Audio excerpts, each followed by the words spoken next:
Uy.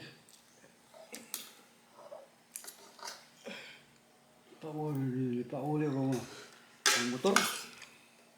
Yan, dahil naman ako rasaw. Gusto. Yan,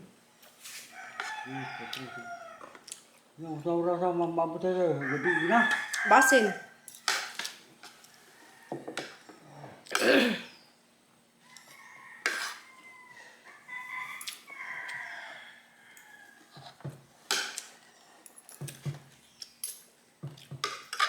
Tiyo, waka ka daog sa kuan, luto? Unsa ni gawas? Number. Kawat sa nagaro, ganyan ko mga Luibi. Luibi, 4, 8. Ah. Ay ayo di ay. 9, 4, 8. 8. Unsa man imong number? Kastan.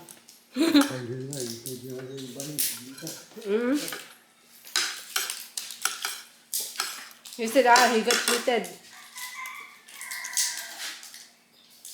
Boy. Oh. Whoa.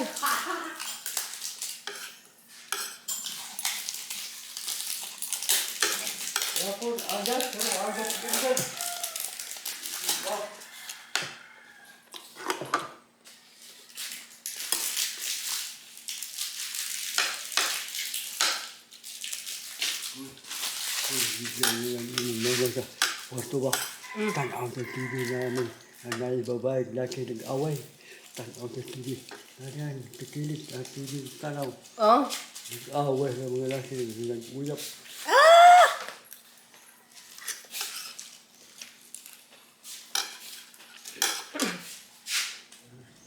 Dan, guys, tingnan nyo. Ito ay utan. Ito yung ginawa ng papa ko kanina. And then I got this. Yum. Sarap nito guys. Kasi parang pampagana ng kain. Pero grabe I've been here for... When did we arrive here? So it's like 3 weeks ago? Is it? 3 weeks ago lang kami na-arrive dito sa Pilipinas guys. Pero, I've been eating too much. Like, too much. Yung paglaki ko, grabe. That means, starting next week, I'm gonna be more careful with what I'm eating. Kasi nga, for the last 3 weeks, I've just been eating. In Denmark, I don't normally eat breakfast. It's just, in the morning I eat.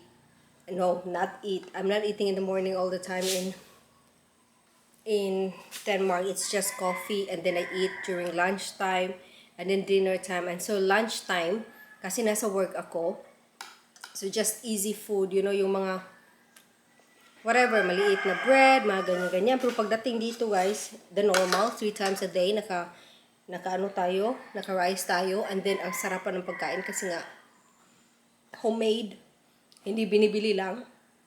So yeah, so yung father ko, he made utan today, so early in the morning. I think nag-video ata siya, so I'm gonna include that. So lahat ng food namin dito guys, mostly ay kinukuha lang namin sa bakuran. So sobrang parang organic ba?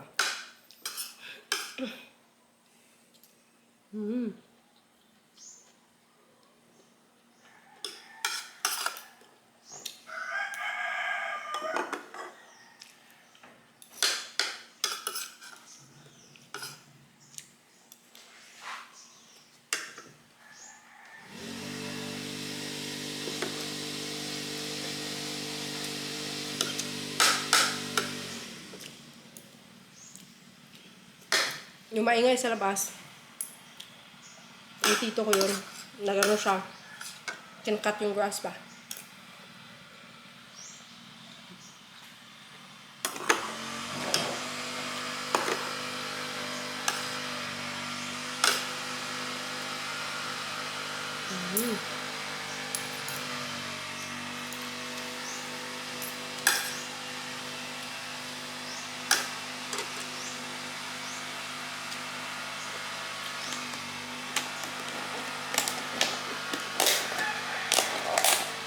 Meron pa tayo guys, oh.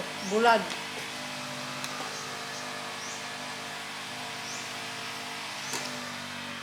I'm just gonna eat the head. The head! Ah. Mm.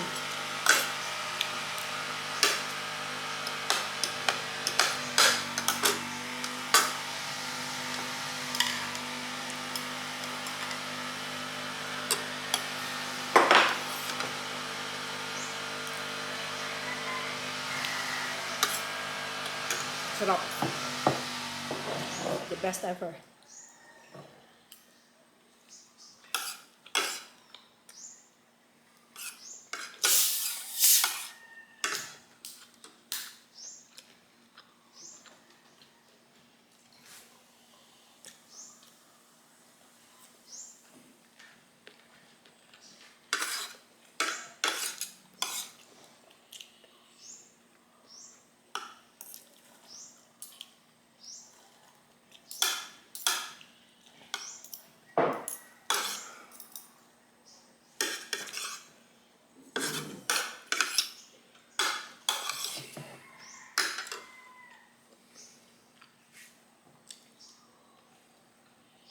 Mm.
Yeah, so ito guys, binili ko siya a while ago.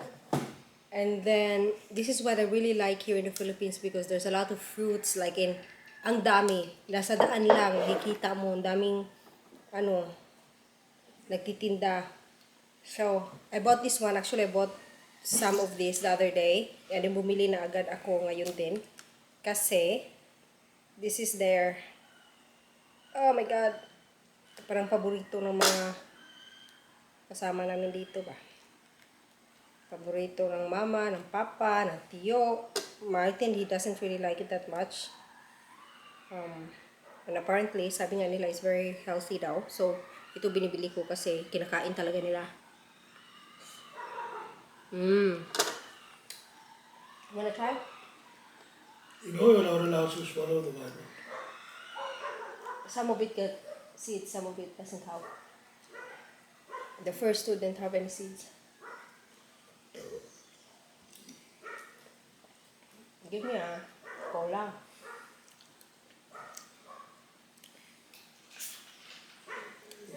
Very sour siya guys. The other day yung binili ko medyo matamis yun. This one is sour.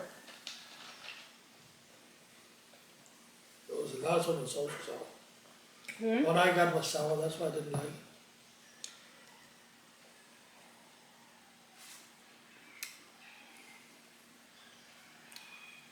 Oh well. Yung mga gusto ko talaga mga sour-sour din.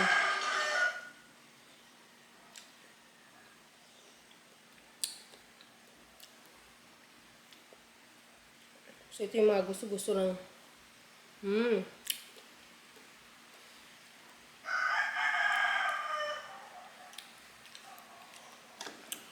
sarap. So yun, Martin. Cola.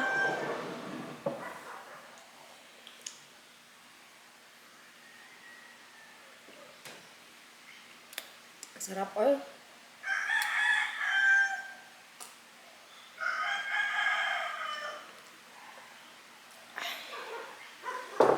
Okay, thank you so much for everything. Okay, yun guys. Tapos ng ating mukbang, I'm gonna do something else. Kasi parang napupuno na yung camera ko, guys. So I have to like upload everything that is inside of you. Inside of you. Camera ko. So I can, you know, start filming again because it's like super full na talaga. Okay, so yun. Thank you so much for watching. I hope na-enjoy nyo yung aking pagbumukbang. Kasi na-enjoy ko talaga siya. That's it. Thank you so much. Have a great day.